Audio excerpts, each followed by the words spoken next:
Nourouba.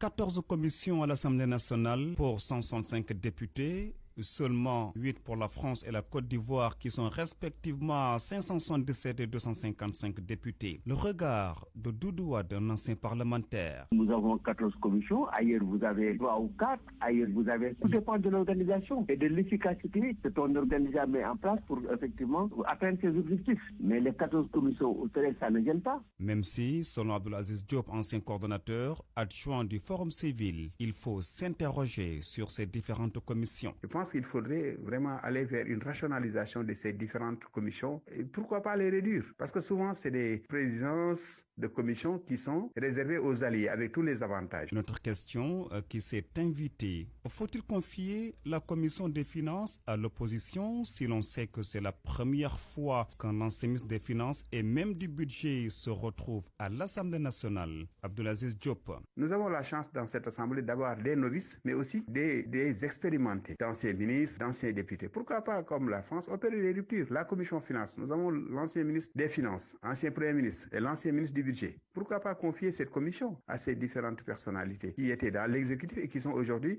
au niveau de l'Assemblée nationale? Selon Doudou Wade, il serait même beaucoup plus efficace de confier la commission des finances à l'ancien ministre des Finances, devenu aujourd'hui député. Dans la transparence, est-ce qu'on peut confier directement par consensus ou par pratique parlementaire, comme ça a été en France avec Sarkozy? Parce que c'est Sarkozy qui est arrivé et qui a voulu, dans des cas de transparence, dire que, écoute, la commission des ministères des Finances, la commission des Finances à l'opposition. Et c'est une pratique parlementaire. C'est une coutume, c'est devenu une coutume parlementaire. C'est comme le Premier ministre doit sortir de la liste ayant le plus de nombre de députés. Donc, par conséquent, il est possible. Et ce sera bien vu à ce qu'on puisse donner à l'opposition une commission charnière, la commission des finances. Le pouvoir va-t-il lâcher un seul espace de son terrain au détriment de sa majorité? C'est la question qu'il faudra bien se poser.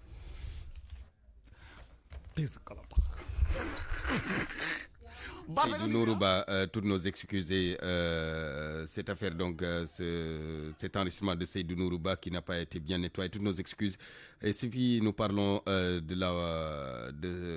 du journaliste Adama Gueye. Je le rappelle, donc, il a été relaxé ce matin par le tribunal des flagrants délits. Il se réjouit naturellement de cette victoire. Le journaliste Adama Gueye se félicite ainsi que l'attitude du tribunal qui au moins s'est basée sur des jurisprudences pour trancher. Voici sa première déclaration au sortir du tribunal des flagrants délits.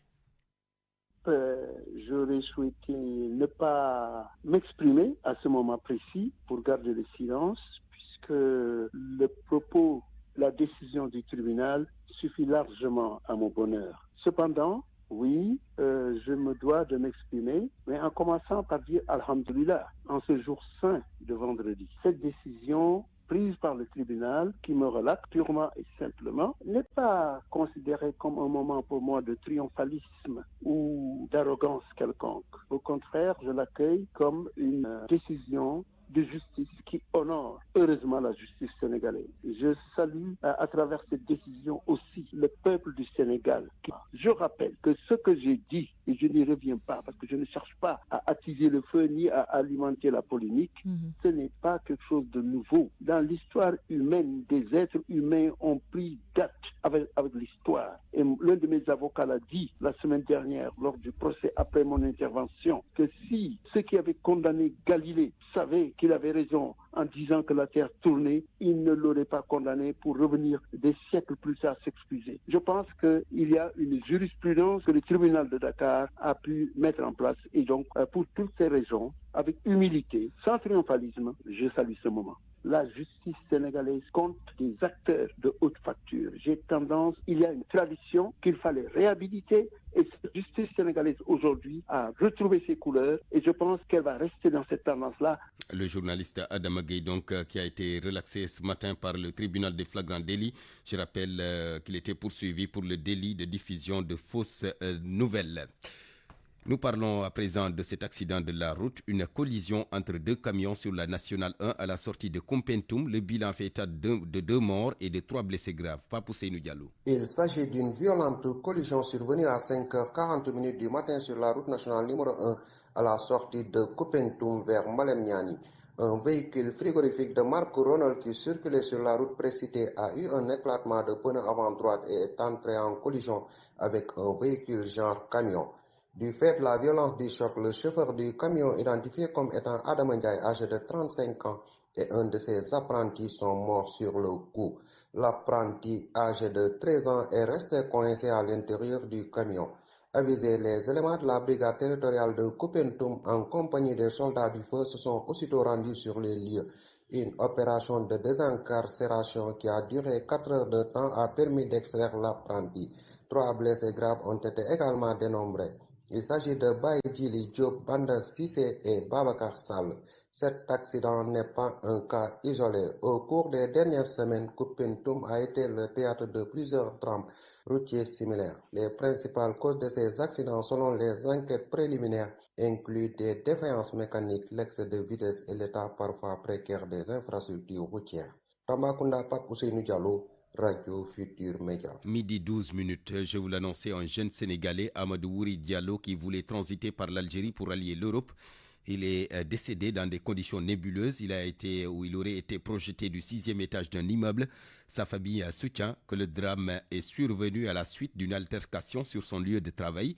Mais l'auteur des faits, encore moins le mobile de l'altercation, ne sont pas connus, en tout cas pas jusque-là.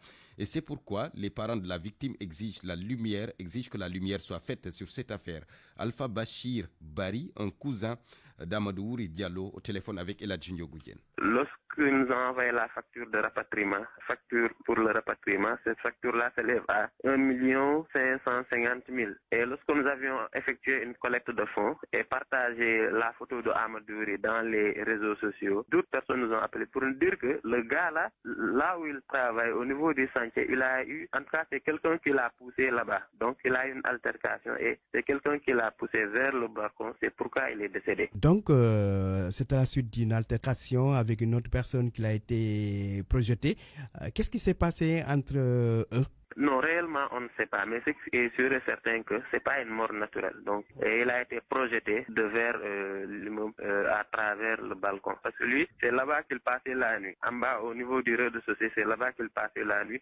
Après, le matin, il se lève pour aller au 6e étage pour travailler et descendre. Donc, chaque jour, depuis qu'il est là-bas, pratiquement 5 mois, c'est là-bas qu'il travaille. Est-ce que l'auteur des faits a été arrêté par la justice algérienne ou pas? Jusqu'à ce qu'on cherche, l'auteur n'a pas été arrêté et puis il n'y a pas eu d'évolution sur ce côté. Ils n'ont rien dit. Ils nous ont juste lu un rapport médical pour nous dire que Amadou dafa bëggoon tëb ci immeuble bi dem ci beneen immeuble te loolu xel nangu ko. La famille en tout cas demande à ce que la lumière soit faite sur ce fait-là et que en tout cas que le corps soit rapatrié au niveau du Sénégal, les responsabilités soient situées. Alpha Bachir Bari, le cousin d'Amadou Wouri Diallo, du nom de ce jeune Sénégalais décédé en Algérie dans des conditions encore nébuleuses. Ce nouveau drame justement de l'émigration qui pose le débat sur la protection des Sénégalais de l'extérieur. Cela passe d'abord par les conditions d'accueil, notamment. Des experts en migration invitent l'État du Sénégal à revoir sa politique migratoire à travers les différents accords qui lient le Sénégal à certains pays. Un dossier réalisé par Anna Rocha. Amadou Wouri Diallo, Oumar Baldé, Ismaïla Faye, la liste de Sénégalais tués à l'étranger est longue. Mais selon Sori Kaba, le Sénégalais de l'extérieur n'est pas forcément une cible. Il est expert en migration, ancien directeur des Sénégalais de l'extérieur. Aucunement, les Sénégalais ne peuvent en être des cibles. Je pense que c'est juste peut-être qu'ils sont à un bon endroit, à un mauvais moment, qui fait qu'ils sont victimes. Et ça, dans la démarche, en termes de sensibilisation, de capacitation, mais aussi d'accès à l'information, pour tous ceux qui veulent passer par ces différents pays-là ou qui veulent séjourner dans ces différents pays-là, pour moi, il faut un travail important à faire à ce niveau-là. Les Sénégalais ne sont pas des cibles privilégiées, ça peut être des accidents. Toutefois, la montée de la xénophobie dans certains pays commande la prudence et la politisation de la question migratoire doit pousser à renforcer nos missions diplomatiques à l'étranger, estime Sori Kaba. Je pense que dans ces différents pays du Maghreb ou de l'Afrique du Nord où nous constatons des meurtres de compatriotes doit amener notre gouvernement à être beaucoup plus vigilant à travers les différents accords qui nous lient avec ces différents pays en termes d'entrée et de conditions de séjour de nos compatriotes. Parce qu'avec l'externalisation des frontières occidentales, on a tendance à voir que les contrôles se font davantage dans ces différents pays-là avant que les compatriotes ne puissent prétendre arriver en Occident. Et nous devons également, à travers des réponses bien structurées, bien réfléchies, répondre à ces pratiques d'externalisation de frontières. Et aujourd'hui, je pense que ce qu'il faut d'abord, de prime abord, chercher à faire, c'est de renforcer nos ambassades et nos consulats dans ces différents pays-là. Pour le président de l'ONG Horizon Sans Frontières, ces nombreux cas de meurtre prouvent que la migration de nos jours pose les problématiques de paix, de sécurité, d'intégrité et de dignité humaine. Boubacar Seye conseille de nouveau à l'État du Sénégal la mise en place d'une véritable politique migratoire. Avec comme soubassement la protection et l'assistance des Sénégalais de l'extérieur. Combien on maille à partir avec la justice? Permettez-moi de rappeler encore une fois le cas de Mbaye Diop, le cas de ces 300 passeurs sénégalais en prison au Maroc, etc., etc. En ces circonstances, l'État devrait se constituer en partie civile. Le procureur devrait s'autosaisir dans le cas de ces assassinats, puisque la victime est sénégalaise, ce qui permettra à son homologue du pays d'accueil d'ouvrir une information judiciaire et de suivre le dossier. Mais ne serait-ce que pour soulager les familles dans le désarroi. La plupart des cas de meurtre de Sénégalais de l'extérieur sont accidentels, mais ils surviennent toujours dans des circonstances troubles. Et malgré les demandes d'enquête des familles, ils sont rarement élucidés. Anna Rocha, 12h17, la suite du journal après ceci. RFM 94.0, la radio en puissance. Les étudiants en master de l'université Cheikh Anta Diop de Dakar qui ont suspendu leur grève, une décision qui fait suite au paiement de 2 mois de bourse sur les 14 dus, mais ils menacent de reprendre la lutte si l'État ne respecte pas ses engagements. Babacar Diallo, le coordonnateur du collectif des étudiants en master, que je vous propose d'écouter. Depuis 21 octobre, on est en mouvement pour revendiquer les 14 mois qu'on a resté sans percevoir de bourse. Voilà, hier, on a commencé de payer. Donc, on a payé que 2 mois plus trousseau, 115 000. Et chaque mois, on aura 40 000. Et mois de février, Inch'Allah, on aura 40 000 plus notre rappel de 515 000. C'est ce qui fait qu'actuellement, on a levé le mot d'ordre. Mais on va attendre jusqu'à février. Voilà, s'il ne respecte pas, voilà, donc pour ces paroles, on va encore descendre sur le terrain. Mais actuellement, on a suspendu, voilà, tous les mouvements. Mais c'est vraiment qu'il va respecter ses engagements. Et que, voilà, donc février, Inch'Allah, il va payer les 40 000 plus le rappel de 515 000 aux étudiants en master. Actuellement, les cours, voilà, tout le monde fait cours dans les facultés. Les étudiants en master donc de l'UCAD qui ont suspendu leur mouvement de grève. Et puis ce différent à Koki, ce 7 décembre. Demain donc, la date initialement retenue pour baptiser le lycée de Koki sous le nom de Sakoki. Mais il y a des malentendus entre les autorités coutumières de la localité. Des membres de la famille de Serigne Martar Ndoumbe Diop, fondateur de la localité, disent niet à cette décision. Ils ont d'ailleurs tenu un point de presse pour faire part de leur opposition. Nafissatou Ndiaye. C'est l'ancien président de la République Macky Sall qui avait voulu baptiser le lycée de Koki du nom de Sakoki Ndiaye. La cérémonie qui devrait avoir lieu demain risque d'être annulée pour cause des membres de la famille de Serigne Martar Ndoumbe Diop sont contre cette décision.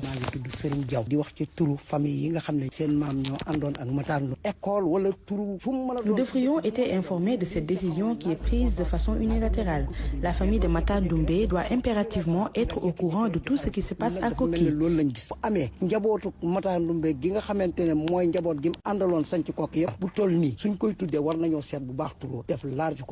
Serigne Khaban Diop, chef du village de Koki, a lancé une pétition adressée au président de la République pour baisser la tension, nous dit Moustapha Diop, habitant de Koki. Le président de la République a favorablement répondu à cette pétition, un acte que nous saluons vraiment, car je trouve que le gouvernement respecte beaucoup l'administration. Cette affaire est loin de connaître son épilogue. Toutefois, nos interlocuteurs demandent à toutes les autorités concernées de rompre les procédures avant que la situation ne dégénère. Nafissatou Ndiaye, Koki, Radio Futur Média. Le SUTSAS a fait le bilan de ces 48 heures de grève, bilan satisfaisant ans. Le mouvement a été suivi à presque 98% selon Farba Ibrahim Ndiaye, le secrétaire général du syndicat autonome des techniciens supérieurs en santé. Il dit attendre les avis des différentes instances du syndicat pour voir la suite à donner. Vous le voici avec Awambaye. La grève a été suivie à plus de 98 presque %. Parce qu'il faut dire que les quelques goulots d'étranglement pour suivre le mouvement étaient dus au fait qu'il y a eu quelques techniciens supérieurs qui ont des responsabilités dans d'autres syndicats, donc qui ne sont pas dans le SATSUS. Mais la grande partie des techniciens supérieurs sont dans le SATSUS, ils ont suivi le mouvement. Il y a aussi les techniciens qui sont des sympathisants du fait que c'est un syndicat de corps. Donc, ils ont toute la légitimité quand même de participer au mouvement. Ce qui veut dire que, en tout cas, nous sommes très satisfaits du suivi du mot d'ordre par les différents collègues. Maintenant, comme vous le demandez, après 2 plans d'action, 24 heures, il n'y a pas eu de réaction. Nous avons fait 48 heures et nous allons laisser aussi un peu de temps aux autorités pour qu'ils puissent, en tout cas, revoir les revendications qui dorment toujours dans leur tiroir depuis très bien longtemps. Donc, nous attendons quand même leur réaction. Mais il faut dire que l'évaluation globale et officielle se fera à partir du dimanche en présence de tous les camarades. Et je pense que chacun nous dira exactement, avec exactitude, comment ils ont suivi le mouvement au niveau des différents secteurs. Et puis l'industrie pharmaceutique locale qui veut être autonome dans la fabrication de médicaments pour augmenter le quota national qui est seulement de 5%. Teranga Pharma a même fait un certain nombre de propositions en droite ligne avec la vision Sénégal 2050. Il s'agit entre autres de la défiscalisation, de la protection de l'industrie locale, de la nomination d'un secrétaire d'État auprès du Premier ministre, entre autres. Teranga Pharma a fait ses propositions hier dans la soirée en marge d'un dîner de gala. Amadou Sabarba. Le Sénégal pourrait atteindre sa souveraineté pharmaceutique, mais des préalables s'imposent, notamment l'accès au financement, une fiscalité adaptée, mais aussi la réduction du coût de l'électricité. Teranga Pharma pose le débat. Dr Mohamed Sow est le directeur général. Nous avons demandé par exemple au gouvernement de renoncer pour 10 milliards pour gagner 50 milliards en 2030, mais également créer plus de 1000 emplois, avoir de nouvelles industries qui vont se créer, mais surtout, non seulement diminuer les importations de 50 milliards, mais aller vers la récupération de devises en faisant de l'export dans la sous-région. Nous pouvons le faire, nous le savons, nous n'attendons que l'État. Notre élément qui est important, c'est de diminuer le coût des médicaments dès 2026-2027. Cette industrie pharmaceutique locale qui existe déjà recommande ainsi la nomination d'un secrétaire d'État auprès du Premier ministre chargé de la souveraineté pharmaceutique. En ayant une personne auprès du Premier ministre qui va travailler exclusivement auprès des différents ministères, mais également qui permettra de faire des moments de validation pour mesurer les efforts et l'impact que les nouvelles industries qui vont arriver, mais surtout les industries existantes, les engagements qu'ils vont prendre et qu'ils vont mettre en œuvre, ça nous permettra d'avoir d'ici 2030 au moins 25 à 30% de souveraineté. L'État ambitionne d'accompagner les acteurs afin de créer des champions nationaux. Serigne Baye est le secrétaire général du ministre de la Santé et de l'Action sociale. Quand les Sénégalais s'affirment, que les acteurs sénégalais s'assument, qu'ils s'assument, il faudrait qu'ils s'engagent à ne pas faire en sorte qu'on soit dans des pénuries en interdisant des importations. Mais toutes ces mesures mises ensemble devraient permettre de trouver peut-être un terrain fertile pour avancer. Dans la stratégie Sénégal Vision 2050, notre pays se veut un système de santé inclusive et résiliente. D'ailleurs, un conseil interministériel sur la santé sera tenu prochainement sur instruction du Premier ministre. Les objectifs de l'Institut Pasteur de Dakar pour une souveraineté vaccinale, la production d'au moins 300 millions de vaccins chaque année. Une annonce de l'administrateur général de l'IPD, l'Institut Pasteur de Dakar, dont l'enjeu est de faire des vaccins pour davantage protéger les populations contre les maladies épidémiques émergentes, pandémiques ou encore réémergentes.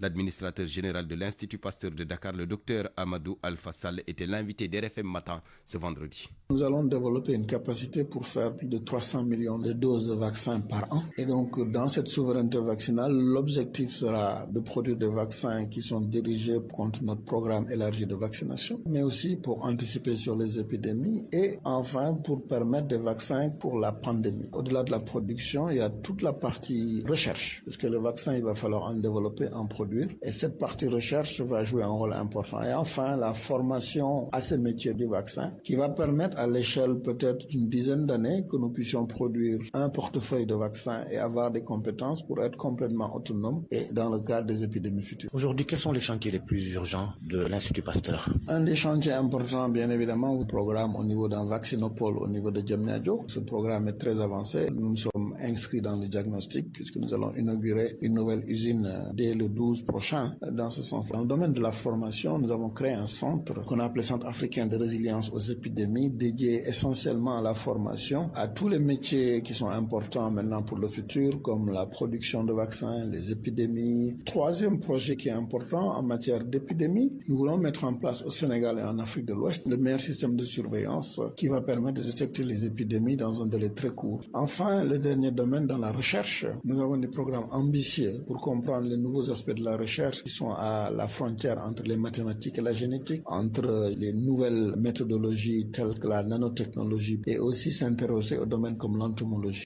RFM. L'actualité internationale. Georges Déthié, bonjour. Bonjour Barthélémy. Au Mali, les 11 opposants arrêtés en juillet dernier sont libres. Ils ont été remis en liberté hier, jeudi, après 5 mois de détention. Cela grâce à une médiation d'un ex-premier ministre pour une décrispation du climat politique au Mali. Harisila. Leurs proches parents et leurs amis qui ont déjà pu les rencontrer sont unanimes. Les 11 opposants politiques à la junte au pouvoir au Mali, remis en liberté provisoire ce jeudi 5 décembre, sont très fatigués, mais n'ont pas subi de traitement physique dégradant en détention. Le minibus de fortune à bord duquel les désormais ex-détenus se sont entassés en quittant leur prison de la localité de Kenyoroba est arrivé à Bamako après 2 heures de route environ. Présenté dans la foulée à un juge du tribunal de la commune 5 de la capitale malienne, ils ont pu y prendre connaissance des détails de leur ordonnance de remise en liberté. Non soumis à un contrôle judiciaire, ils sont libres de voyager où bon leur semble. À leur sortie du tribunal, ces derniers ont ensuite brièvement rencontré un ex-premier ministre qui a conduit une médiation. Selon lui, leur libération, je cite, est également un signe de décrispation politique et rentre dans le cadre de la réconciliation nationale. Fin de citation. Voulu par la junte. Pour rappel, les 11 opposants libérés ce jeudi avaient été interpellés au mois de juin alors qu'ils participaient à une réunion politique organisée au domicile privé de l'un d'entre eux. Ils avaient alors été arrêtés pour réunion non autorisée à un moment où les activités des partis étaient interdites, une mesure levée depuis. Tous ont passé plus de 5 mois en prison. Au Niger, Georges, le militant de la société civile Moussa Changari en garde à vue depuis 72 heures. En garde à vue au service central de lutte contre le terrorisme et la criminalité transfrontalière à Niamey, il a été interpellé chez lui par des hommes non identifiés et c'est hier seulement que ses avocats ont pu le rencontrer. Il est accusé d'apologie du terrorisme, atteinte à la sûreté de l'État et association de malfaiteurs en lien avec le terrorisme. Le Forum social mondial dont il est membre exige sa libération et compte dérouler une campagne internationale de dénonciation.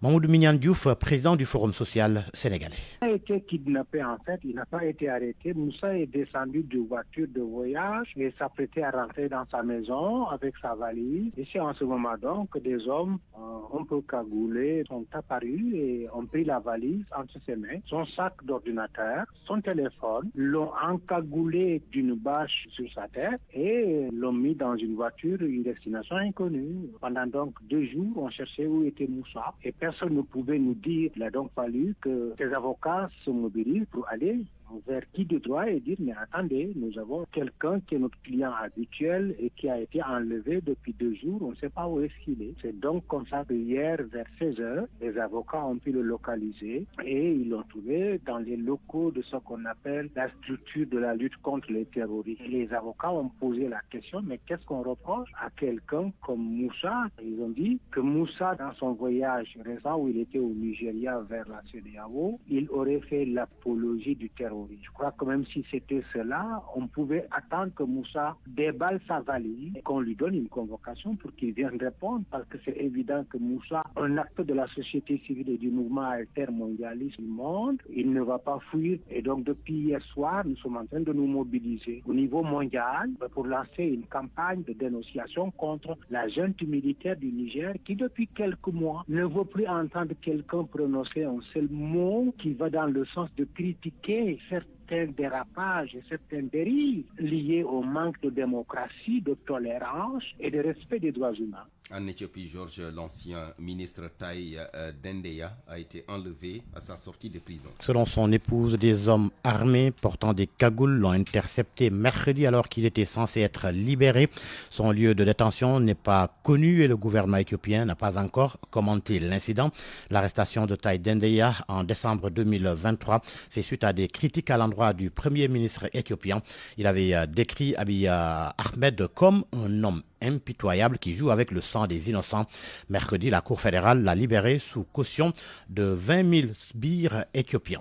Au Rwanda, le procès de 8 opposants membres du parti non autorisé de l'opposante Victoire Ingabire et d'un journaliste youtubeur s'est ouvert hier devant la haute cour. Ils sont accusés de participation à une organisation criminelle, publication de fausses informations avec l'intention de provoquer une opinion hostile contre le gouvernement ou encore conspiration pour commettre une infraction contre le pouvoir ou le président. Ils ont fait 3 ans de prison. Ils ont été arrêtés en 2021. Le Ghana, pour terminer. La campagne électorale a pris fin hier jeudi. Plus de 18 millions d'électeurs vont se rendre aux urnes demain pour élire leur prochain président et choisir les 276 députés de la nouvelle législature. Pour la présidentielle, 13 candidats sont en lice, dont le vice-président en exercice, le docteur Mahamoudou Baoumia et l'ancien président John Dramani Mahama. Merci beaucoup Georges Déthié Diop. Parole aux auditeurs. L'actualité, qu'en pensez-vous? Moi, je pense que vous devrez. Réagissez dans nos éditions d'information sur l'actualité. Bonjour. Du lundi au vendredi, vous avez la parole sur RFM.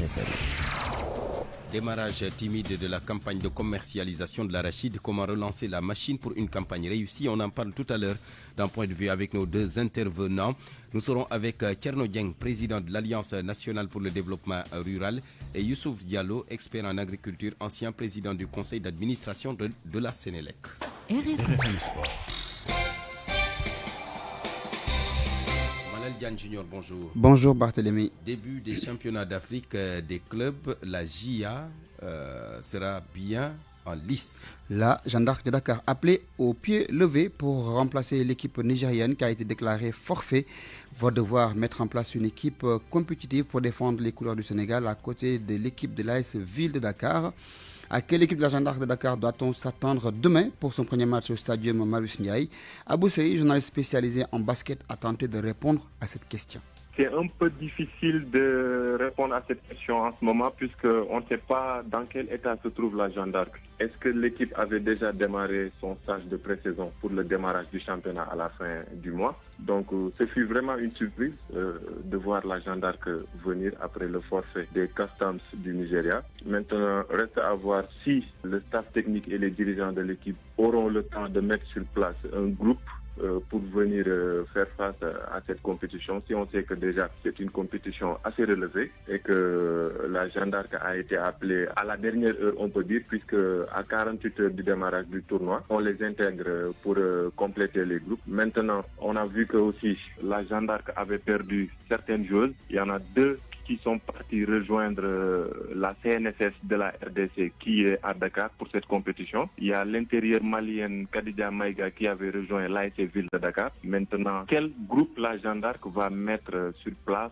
pour pouvoir disputer cette compétition? C'est la grande question que tout le monde se pose. Normalement, l'équipe devrait s'entraîner aujourd'hui au stadium Marius Ndiaye. Demain, l'équipe va jouer son premier match contre l'ASB Makomeno de la RDC. Maintenant, on attend de voir ce que la GIA va mettre sur place pour pouvoir au moins relever le défi. Donc début des compétitions cet après-midi à 18h au stadium Marius Ndiaye, l'AS Ville de Dakar qui accueille la compétition joue contre l'équipe de FAP. Handball, le Sénégal croise la Tunisie tout à l'heure à 14h. Ce sera la première demi-finale de ces championnats d'Afrique en RD Congo. La Tunisie qui avait créé des problèmes au Sénégal, on s'en souvient, avec cette histoire de réserve sur Dungu Kamara, et l'adversaire du Sénégal, occasion pour les Lions de laver l'affront et de montrer leur suprématie pour se qualifier en finale.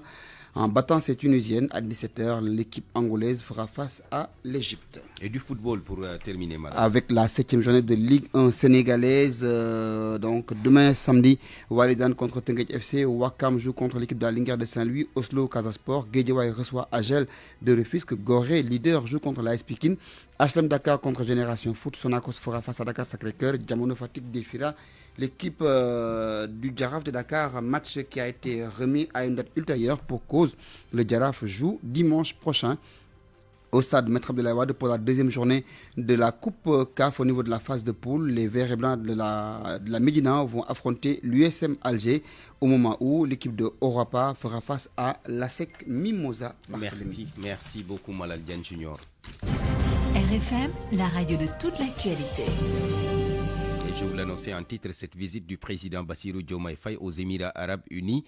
Aujourd'hui, donc, il participe au forum de Doha, une visite officielle donc qui pourrait faire renaître beaucoup de nouvelles opportunités de coopération entre les deux pays dans plusieurs secteurs. Des économistes pensent qu'au-delà des financements, les secteurs tels que l'énergie peuvent également bénéficier des retombées de cette visite du chef de l'État. Nafissa Toussila.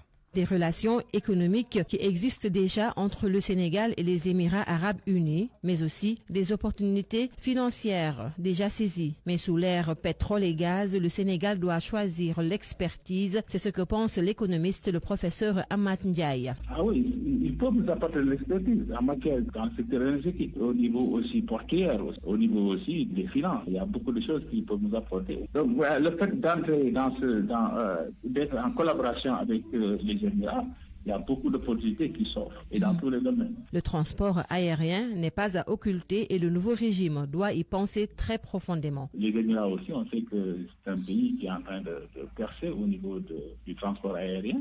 Et je pense que aussi c'est une opportunité peut-être au Sénégal de développer cette collaboration-là, parce qu'on sait que le transport aérien au Sénégal n'est pas dans les meilleurs jours en ce moment. Donc il y a beaucoup d'affaires qui peuvent se développer. Une relation bilatérale que le président Diomaye doit saisir, selon l'économiste El Hadj Mansour Samb. Aujourd'hui, le Sénégal est en train de s'orienter vers l'Orient, avec vraiment des pays comme Dubaï, qui est en train de nous construire le port de Ndayan. Et avec les Émirats Arabes Unis, aujourd'hui, la coopération n'est pas vraiment fameuse. J'espère que le président Diomaye Faye est parti avec la piste, parce qu'aux Émirats Arabes Unis, que ça soit à Dubaï, ils ont des agents de développement. Au Dubaï, il y a Dubaï Investissement Group qui investit beaucoup dans le monde. Les Émirats Arabes Unis ont leur agence de développement qui investit partout dans le monde. Une visite accompagnée du directeur de l'APIX pourra permettre au Sénégal vraiment de signer beaucoup d'accords, surtout au niveau des investissements dans l'énergie et les infrastructures. Autre chose, profiter davantage des fonds de développement émiratis. Pour vraiment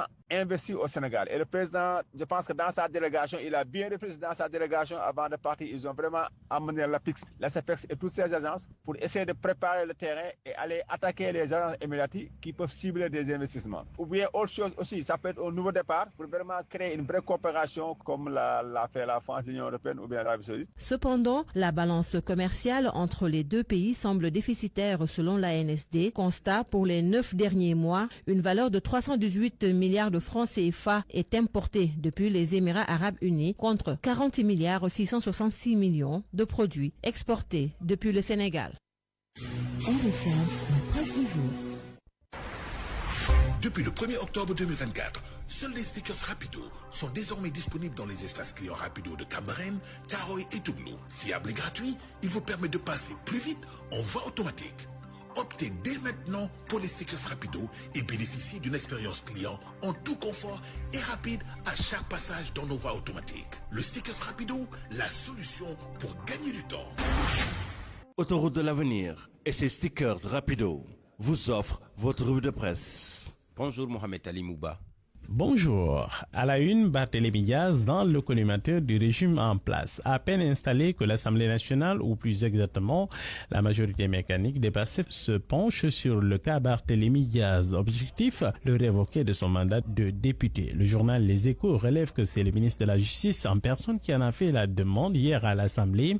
Raison invoquée, constate le journal, sa condamnation définitive dans l'affaire Ndiaga Youf. Mon confrère précise que la décision va être entérinée aujourd'hui en plénière. Pape Djibril Fall donc va prendre sa place. Source soutient que PASTEF est décidé à aller plus loin dans le combat avec son rival. Après le mandat de député, l'autre objectif c'est de lui chipper à son fauteuil de maire de Dakar. C'est que pour Vox Populi, le pouvoir en place veut porter l'estocade à Barthélémy. Ils sont dans une logique d'anéantir un adversaire politique gênant, soutient Pape Konaré, le chargé de la communication de Barthélémy Diaz. L'observateur qui disserte sur le cas Barthélémy note que c'est le début des gros ennuis pour le responsable de Taxaw qui, en plus d'être sur le siège éjectable à l'hémicycle, risque de perdre son fauteuil de maire de la ville de Dakar. Le journal L'As s'est intéressé aux jeunes et la politique. Ils ont fini de briser le plafond de verre, présidence primature. Partout, ils raflent la mise. L'observateur lui a fait focus sur la DPG d'Ousmane Sonko, DPG qui arrive, dit-on. Le journal en pointe les grands chantiers entre défis politiques et défis budgétaires. Le PASTEF attendu. Un autre défi, Alioune-t-il le pose en première page du journal Vox Populi, celui d'apaiser les relations entre la presse sénégalaise et le nouveau pouvoir. Alioune-t-il d'Africa Jom Center note qu'il faut au plus vite des concertations. Oui, des concertations s'imposent entre les gouvernants et les entreprises de presse du Sénégal. La campagne de commercialisation de l'arachide de Sonacos, une campagne et beaucoup d'ambition, relève Le Soleil. La société oléagineuse se fixe un objectif de collecte de 300 000 tonnes à l'usine de Diourbel, une vingtaine de camions réceptionnés. Le premier jour, le confrère Optimisme et Sud Quotidien refuse de porter cet enthousiasme débordant du Soleil. Le doyen de la presse privée sénégalaise pointe une campagne à plusieurs vitesses. À Louga, par exemple, la Sonacos vise 300 000 tonnes de graines et d'arachide. À Kaolack, timide démarrage cependant. À Diourbel, l'absence de points de collecte fonctionnels. À Ziguinchor, on est à la recherche d'opérateurs privés et stockeurs. Walfadri quotidien, lui, nous dit qu'en fait que le problème c'est qu'il n'y a pas presque de graines. Le confrère note une faible production arachidière. Le journal parle de rêves brisés de nos paysans. Le quotidien lui fait focus sur la levée de fonds du Sénégal sur le marché de l'UEMOA. Mon confrère constate que l'État n'a pas tout dit dans cette affaire. La vérité est sur l'émission des 92 milliards CFA. En fait, ce qu'on ne nous a pas dit, c'est que le ministère des Finances cherchait en fait 130 milliards qu'il n'a pas obtenu. L'opération a été infructueuse. Le régime a cherché à cacher l'insuccès de l'opération. D'ailleurs, le Sénégal retourne sur le marché les 13 et 27 décembre prochains pour tenter d'avoir la main heureuse. Il leur en faut car Sonko et Diomaye ont beaucoup promis et Tribune note que ça cale de partout. Les deux compères ont du mal à allumer la machine, à trouver la bonne formule pour soigner les Sénégalais. Voilà bientôt 9 mois. Enquête se penche en tout cas, lui, sur le voyage de Bassirou Diomaye Faye. Ces voyages, oui, dans le cadre de la coopération internationale. Qu'est-ce que ça apporte au Sénégal? Eh bien, pour le moment, rien du tout, presque rien pour les retombées. Des voyages très coûteux cependant pour une diplomatie en quête de résultats. Plus de 20 déplacements en 8 mois, écrit encore le journal. À la une du journal Réumi quotidien front à l'UCAD, les étudiants en master réclament leur argent. Oui, ils demandent 14 mois de bourse à l'État du Sénégal. Dans le journal Réumi, toujours escroquerie portant sur plus de 500 millions de francs CFA. La fille du chanteur Ismaël Lo, lourdement condamnée. Le procureur avait requis 2 ans ferme. Eh bien, elle en prendra 22 mois ferme. La prévenue va encore rester en prison pour 6 mois. En outre, elle doit rembourser près de 600 millions de francs CFA à ses victimes qui ont été escroquées de 533 millions de francs CFA. Bonne nuit à tous.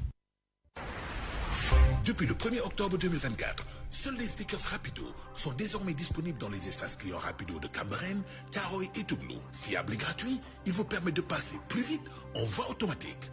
Optez dès maintenant pour les stickers Rapido et bénéficiez d'une expérience client en tout confort et rapide à chaque passage dans nos voies automatiques. Le stickers Rapido, la solution pour gagner du temps. Autoroute de l'avenir et ses stickers Rapido vous ont offert votre revue de presse. Parole aux auditeurs. L'actualité, qu'en pensez-vous? point de vue, le démarrage timide de la campagne de commercialisation de l'arachide, comment relancer la machine pour une campagne réussie? Pour en parler, nous sommes avec Thierno Dieng. Monsieur Dieng, bonjour. Bonjour.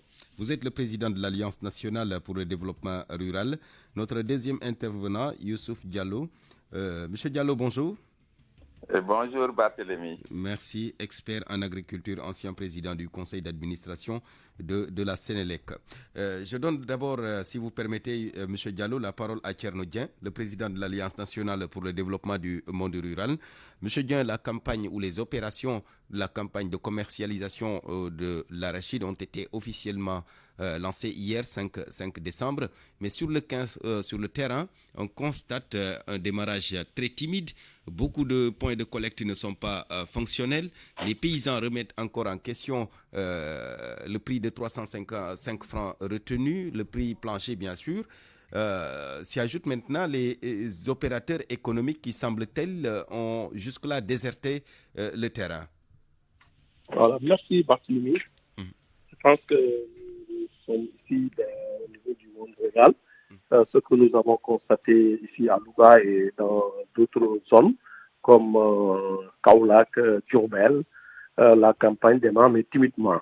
Donc nous constatons que aussi une campagne de commercialisation, ça se prépare parce que les opérateurs doivent venir sur les points de collecte validés par l'État ou bien par la Sonacos, parce qu'à travers le Sénégal, il y a des points de collecte qui sont reconnus par l'État du Sénégal. Et qu'à chaque approche de la commercialisation, l'État, via la Sonacos, donne les points de collecte à des opérateurs qu'ils ont choisis par rapport à des critères. Mais ce que nous avons constaté, que beaucoup de points de collecte, nous n'avons pas l'information, ou bien l'information n'est pas encore connue des acteurs, que tel point de collecte est destiné à tel opérateur. Dans chaque commune, il doit y avoir au moins 1 ou 2 points de collecte qui sont validés par la Sonacos. Mais ce que nous avons constaté, il y a certes un démarrage, mais un démarrage très timide. Donc, par rapport au prix, nous en avons déjà parlé. Je pense qu'on ne revient pas. C'est un prix, en tout cas, acceptable dans la mesure où donc, les nouvelles autorités viennent de s'installer. Donc, peut-être on va leur donner, ils ont un peu augmenté. Ça n'a pas répondu à nos attentes, mais nous le prenons comme ça. Mais ce que nous suggérons, en tout cas, au ministère ou bien à l'État du Sénégal, qu'une campagne arachidière, ça se prépare. Parce qu'aujourd'hui, même si vous donnez un point de collecte à un opérateur, il y a des préalables. Parce que les bascules qu'on utilise pour peser les semences, du moins les récoltes des paysans, doivent être bien régulées. Les services du commerce doivent venir voir l'opérateur, les bascules qu'il utilise, est-ce qu'il répond aux normes ou bien. Et ce travail-là n'est pas encore fait. Donc cela suppose qu'aujourd'hui, on doit mieux prendre en charge cette préoccupation des populations, c'est-à-dire la campagne arachidière qui demande en tout cas des préalables, qui demande des rencontres, qui demande en tout cas que les acteurs s'assoient autour d'une table au niveau régional pour valider en tout cas tout ce qui a été fait par la Sonacos ou les opérateurs. Mais ne pas laisser seulement la Sonacos, les opérateurs, en tout cas prendre des décisions unilatérales alors que les acteurs en question ne sont pas en tout cas concernés. Cela pose problème. D'accord. Je reviens à vous tout à l'heure, notamment la Sonacos qui prévoit d'acheter 300 000 tonnes de graines. Nous allons revenir un peu sur cette ambition de la Sonacos. Youssou Diallo, expert en agriculture, ancien président du conseil d'administration. C'est bien de la Sonacos, M. Diallo, et non de la Sénélec. Absolument. Voilà, mea culpa, toutes mes excuses, ancien président du conseil d'administration donc de la Sonacos. Merci beaucoup, M. Diallo. Alors, quelle lecture faites-vous de ce démarrage timide de la campagne? Voilà, la lecture que j'en fais, c'est que, en vérité, depuis la fin des années 80, en vérité, on fixe des démarrages de campagne, mais en vérité, la campagne ne démarre réellement que vers la dernière semaine du mois de décembre. Et cela est dû pour l'essentiel à la disparition de ce qu'on appelait le consortial bancaire qui se réunissait bien avant la campagne, qui évaluait la production et qui déterminait le volume de financement qu'il fallait mettre au niveau des points de collecte, de telle sorte que avant le démarrage de la campagne, les financements étaient déjà sur place au niveau des points de collecte. Cela n'existe pas, c'est le premier facteur. Le deuxième facteur pour cette année, c'est lié à la production. Parce que jusqu'à présent, le gouvernement n'a pas donné la production estimée. Et bon, le ministre, je crois, avait dit qu'on attendait une production record. Je crois qu'il a même parlé quelque part de 2 millions de tonnes. Mais par la suite, je crois qu'avec la chute drastique des rendements, aujourd'hui, je crois que les chiffres officiels tournent aux environs de 750 000 tonnes. Et 750 000 tonnes par rapport à des productions qui étaient entre 1,5 million et 1,7 million tonnes, vous voyez donc qu'il y a une rareté de la production. Le troisième facteur est lié un peu à l'instauration relativement autoritaire des points de collecte. Vous savez que depuis l'instauration du système des exportations, avec ce qu'on a appelé la présence des Chinois, les points de collecte avaient quasiment disparu et les lieux d'achat et de vente de la graine étaient quasiment les Luma. Donc voilà un peu pour moi les trois facteurs qui expliquent un peu la situation que nous vivons et qui fait qu'en fait on va vers une campagne qui va être une campagne relativement difficile. Relativement difficile. Et d'ailleurs, c'est le souci de beaucoup de producteurs aujourd'hui. Thierno Dian, la Sonacos qui prévoit d'acheter 300 000 tonnes, est-ce que sur le terrain, vous avez senti un peu ce tonnage-là, ces 300 000 tonnes sur le terrain? On ignore encore la production nationale. Est-ce que la Sonacos peut, sur la base des rendements de cette année, avoir 300 000 tonnes sur le terrain? Oui, ça va être très difficile. Dans la mesure où, comme je l'avais dit dans nos éditions précédentes, on a perdu beaucoup de temps. Parce qu'après les récoltes, le paysan ne peut pas garder, en tout cas, ses arachides parce qu'il a donc des dépenses à faire, il a des dettes à payer. Donc nous avons perdu au moins 1 à 2 semaines avant le démarrage de la campagne officiellement. En ce moment, les gens ont en tout cas profité pour vendre au niveau des Luma, comme l'a dit tantôt mon ami Diallo. Donc cela suppose que les 300 000 tonnes, ça va être très difficile. Parce que non seulement les récoltes ne sont pas au rendez-vous. On a parlé tantôt de la production. Parce que le ministre a fait une déclaration sur la production. Mais ça nous a un peu étonnés, nous qui sommes des acteurs. Donc l'arachide est un peu rare cette année. Parce qu'un paysan qui faisait peut-être 4 tonnes, 5 tonnes de production, aujourd'hui qui se retrouve avec moins de 1 tonne 500, ça veut dire que l'arachide est rare. Donc pour moi, ça va être très difficile d'acheter 300 000 tonnes donc au niveau de la Sonacos. Mais quand même, nous attendons de voir avec l'évolution de la campagne pour voir réellement qu'est-ce qui va se passer. Qu'est-ce qui va se passer? Merci. Malheureusement, nous sommes rattrapés par le temps. Monsieur Dian Thierno, président de l'Alliance nationale pour le développement rural. Merci. On vous retrouve tout à l'heure dans le Wolof. Youssouf Diallo, je termine en quelques secondes avec vous. Que doit faire l'État aujourd'hui, la Sonacos, pour un peu espérer non seulement avoir ces 300 000 tonnes, mais aussi préserver le capital semencier? Oui, moi, en tant que président du conseil, ancien président du conseil d'administration, je souhaite que la Sonacos ait même plus de 300 000 tonnes. Mais au regard de la réalité, il faut savoir qu'entre la production estimée et la quantité commercialisable dans les circuits officiels, il y a un rapport qu'il faut savoir établir. Parce que, en vérité, la production, les 60% de la production vont entre l'autoconsommation et les post-récolte. De telle sorte que les quantités maximales qui arrivent dans les circuits officiels de commercialisation se situent entre 30 et 40%. Donc, vous estimez ça par rapport à 750 000 tonnes. Vous avez moins de à peine 300 000 tonnes disponibles pour la commercialisation. Donc la Sonacos. Et même sur ça, je précise que il faut enlever les semences que le ministère prélève, ça veut dire à peu près 75 000 tonnes. Donc il va vous rester à peu près 225 000 tonnes réparties entre les huiliers, les exportateurs et tout le reste. Donc, à la limite, même sur le plan mathématique, qu'un opérateur puisse avoir 300 000 tonnes, ça, vraiment, cela me pose problème. Ensuite, il ajoute la question du financement. La question du financement. Parce que pour avoir 300 000 tonnes, il faut à peu près, vous multipliez 3 fois 3, il vous faut au moins 90 milliards pour la Sonacos. Est-ce que ce financement est disponible? Donc voilà un ensemble, au moins des interrogations qui doivent pousser un peu à la prudence, un peu dans certaines démarches. Merci Youssou Diallo, expert en agriculture, ancien président du conseil d'administration de la Sonacos. Merci également à Thierno Dieng, président de l'Alliance nationale pour le développement rural. On vous retrouve tous les deux dans le 13h.